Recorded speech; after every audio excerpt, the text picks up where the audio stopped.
Welcome back YouTube channel. Friends, आज मैं इस वीडियो में लेकर आई हूँ ASG फेस क्रॉस मैच। पिछले वीडियो में हमने पढ़ा था इमीडिएट स्पिन क्रॉस मैच और क्रॉस मैच क्या होता है, क्रॉस मैच के टाइप्स क्या होते हैं, major and minor cross match क्या होता है, ये कितने टेक्निक का होता है, ये हम लोग पढ़े थे पिछले वीडियो में। इस वीडियो में हम बात करने वाले हैं ASG फेस क्रॉस मैच की। तो सबसे पहले स्टार्ट करते हैं major cross match. Major cross match में हमारा डोनर की आरबीसी और पेशेंट का सीरम लिया जाता है। तो सबसे पहले हम सेल वॉशिंग करते हैं। सेल वॉशिंग में हम डोनर की आरबीसी लेंगे एक ट्यूब में अगर 1/4 आरबीसी है तो उसमें हम 3/4 एनएस मिलाएंगे। एनएस मतलब नॉर्मल सलाइन। इसको हम लोग मिक्स करेंगे स्लाइड की हेल्प से या पार्शियल पिपेट की हेल्प से। फिर उसके बाद हम लोग इसको सेंट्रीफ्यूज करेंगे। सेंट्रीफ्यूज का जो हमारा आरपीएम है वो है 2500 से 3000 आरपीएम और टाइमिंग है 3 मिनट। आरपीएम का फुल फॉर्म होता है रिवॉल्यूशन पर मिनट। ठीक है, अब हम सेंट्रीफ्यूज कर देंगे। 3 मिनट बाद जब हमारा सेंट्रीफ्यूज हो जाएगा तो ट्यूब को निकाल के उसमें हमारा आरबीसी सेटल डाउन हो जाएगा और ऊपर हमारे सुपरनाटेंट या अनएक्सपेक्टेड एंटीबॉडी ऊपर की तरफ रहेगा। उसको हम लोग पार्शियल पिपेट की हेल्प से रिमूव आउट कर देंगे। ठीक, उसके बाद जो हमारे ये सेल वॉशिंग का प्रोसीजर है उसको हम लोग 2 टाइम फिर से रिपीट करेंगे। सेल वॉशिंग हम लोग इसलिए करते हैं क्योंकि जो हमारे सेल्स में आरबीसी सेल होता है उसमें हमारा जो अनएक्सपेक्टेड एंटीबॉडी होता है उसे हमें रिमूव आउट करना होता है, इसलिए हम लोग सेल वॉशिंग करते हैं। सेल वॉशिंग हमारा 3 टाइम होता है। 3 टाइम सेल वॉशिंग करने के बाद हमें वॉश्ड डोनर आरबीसी मिल जाएगा। ठीक, डोनर आरबीसी मिलने के बाद हम लोग उसका बनाएंगे 5% सस्पेंसन। 5% सस्पेंसन बनाने के लिए हम लोग लेंगे एक न्यू टेस्ट ट्यूब। उस टेस्ट ट्यूब में हम लोग डालेंगे 19 ड्रॉप एनएस, मतलब कि 950 माइक्रोलीटर एनएस नॉर्मल सलाइन। फिर उसमें ऐड करेंगे हम 1 ड्रॉप डोनर जो हम वॉश्ड किए हैं डोनर की आरबीसी वो। माइक्रोपिपेट में अगर हम बात करें तो 50 माइक्रोलीटर। उस ट्यूब में हम ऐड करने के बाद उसे मिक्स करके रख देंगे। फिर लेंगे हम दूसरा टेस्ट ट्यूब, उसमें हम लोग डालेंगे 2 drop patient serum, 1 drop 5% donor जो सस्पेंसन बनाए हैं वो। फ्रेंड्स, हम 5% सस्पेंसन जो बनाते हैं वो इसलिए बनाते हैं क्योंकि हमारा जो वॉश्ड सेल होता है उसका और जो हमारा सीरम होता है उसका रेशियो बराबर करने के लिए हम लोग सस्पेंसन बनाते हैं। ठीक है, तो 2 ड्रॉप हम पेशेंट सीरम लेंगे न्यू टेस्ट ट्यूब में, फिर 1 ड्रॉप 5% सस्पेंसन लेंगे डोनर की। उसके बाद उसको हम लोग रख देंगे 50 से 60 मिनट के लिए इंक्यूबेशन करने के लिए। टेम्परेचर उसका होता है 37 डिग्री सेल्सियस। जो हमारा ASG फेस पे हम इंक्यूबेट करते हैं वो 45 से 60 मिनट के लिए होता है और उसका टेम्परेचर 37 डिग्री होता है। जो हम इमीडिएट स्पिन क्रॉस मैच में इंक्यूबेट कर रहे थे उसका टेम्परेचर हमारा 22 था, रूम टेम्परेचर पे हम रख रहे थे और उसका जो इंक्यूबेशन का टाइमिंग थी वो 10 से 15 मिनट की थी। इसमें उससे बिल्कुल अलग है। ठीक, जब हमारा ये इंक्यूबेशन हो जाता है उसके बाद हम लोग फिर से उसकी सेल वॉशिंग करते हैं 3 टाइम। इंक्यूबेशन होने के बाद जो हमारा प्रोडक्ट जो मतलब आरबीसी जो भी बचा रहता है उसकी हम लोग फिर से 3 टाइम सेल वॉशिंग करते हैं। सेल वॉशिंग करने के बाद जो हमारा वॉश्ड बचता है, प्रोसीजर वही है सेल वॉशिंग की। आरपीएम हमारा होता है 2500 से 3000 आरपीएम पे। 3 मिनट के लिए टाइमिंग होती है उसकी सेंट्रीफ्यूज करने की। तो हम लोग 3 टाइम सेल वॉशिंग करेंगे। सेल वॉशिंग करने के बाद जो हमारा वॉश्ड बचा रहता है उसमें हम लोग 2 ड्रॉप ASG मिलाते हैं। ASG का फुल फॉर्म होता है एंटी ह्यूमन ग्लोबुलिन। उसको हम लोग उसमें 2 ड्रॉप ऐड करते हैं। फिर उसको हम लोग 1000 आरपीएम पे 1 मिनट के लिए सेंट्रीफ्यूज करेंगे। देन उसके बाद हम लोग उसका रिजल्ट देखेंगे।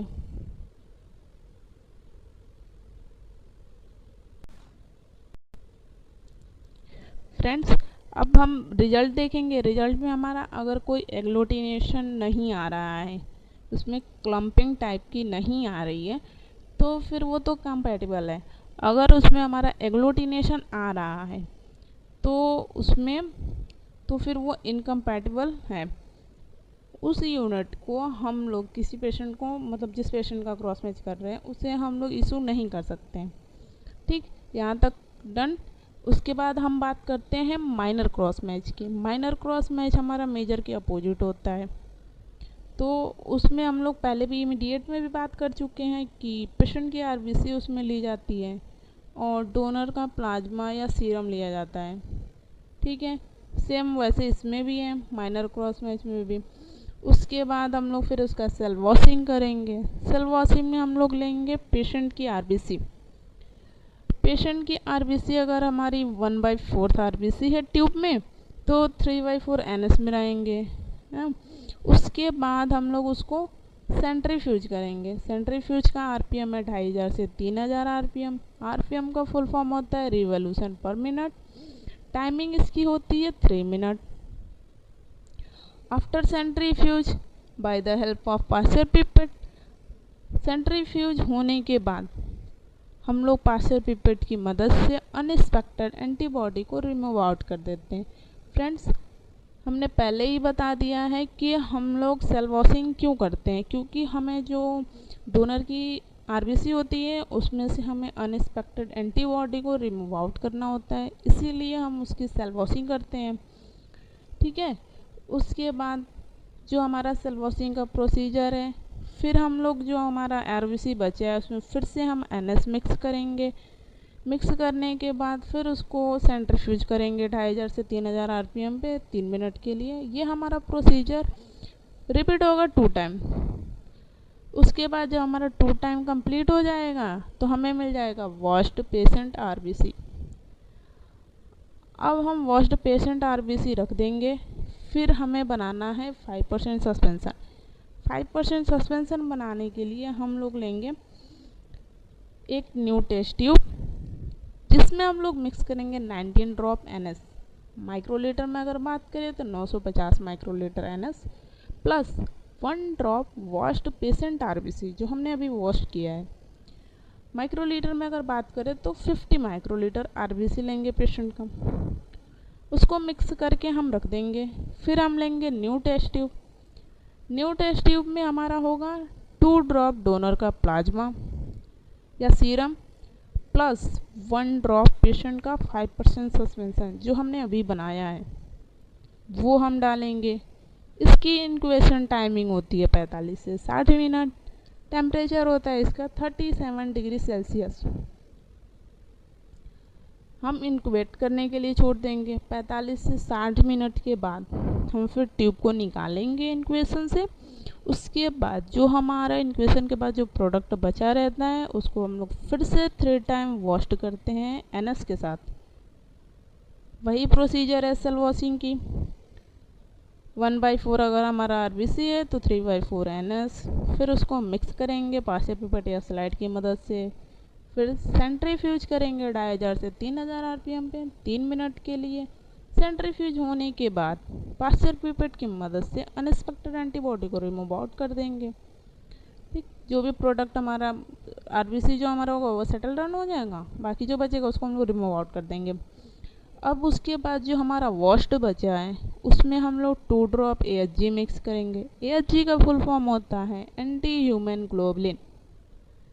ठीक है, उसके बाद मिक्स करने के बाद उसको हम लोग सेंट्रीफ्यूज करेंगे 1000 आरपीएम पे। टाइमिंग उसकी होगी 1 मिनट। ठीक है, देन उसके बाद रिजल्ट देख लेंगे। अगर हमारा कोई एग्लूटिनेशन है तो वो इनकम्पैटिबल, एग्लूटिनेशन नहीं है तो वो कंपैटिबल।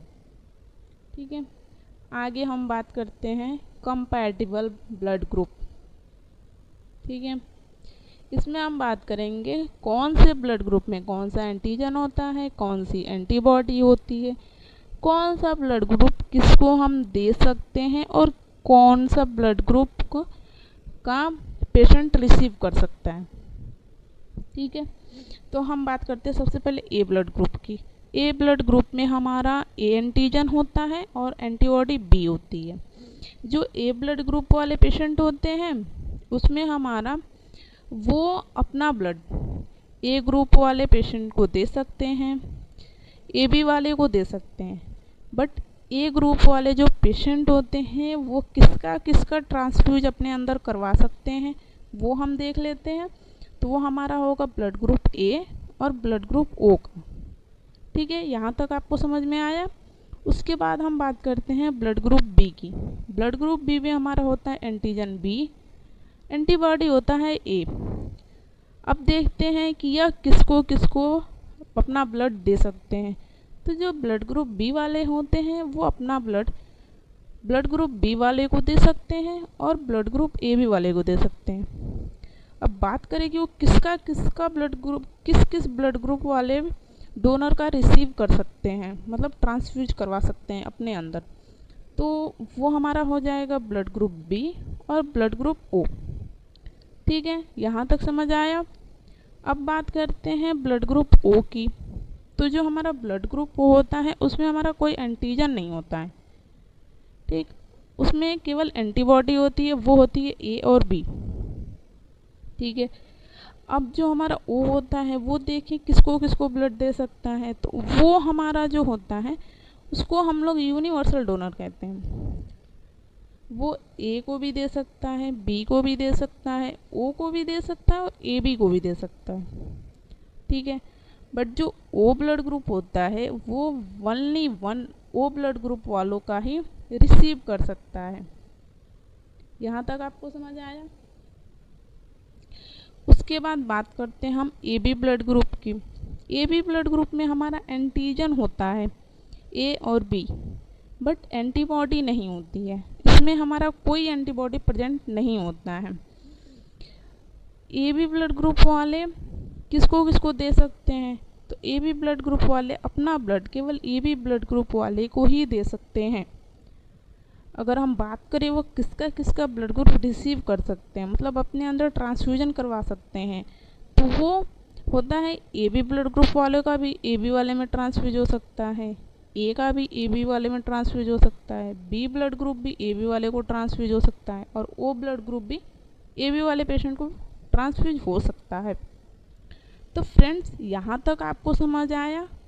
अगर नहीं समझ आया तो आप कमेंट करके पूछ सकते हैं। अगर आप हमारे वीडियो पे नए हैं तो please like subscribe and share करें, बेल आइकन को ज़रूर दबाएं। थैंक यू फ्रेंड्स, मिलते हैं नेक्स्ट वीडियो में।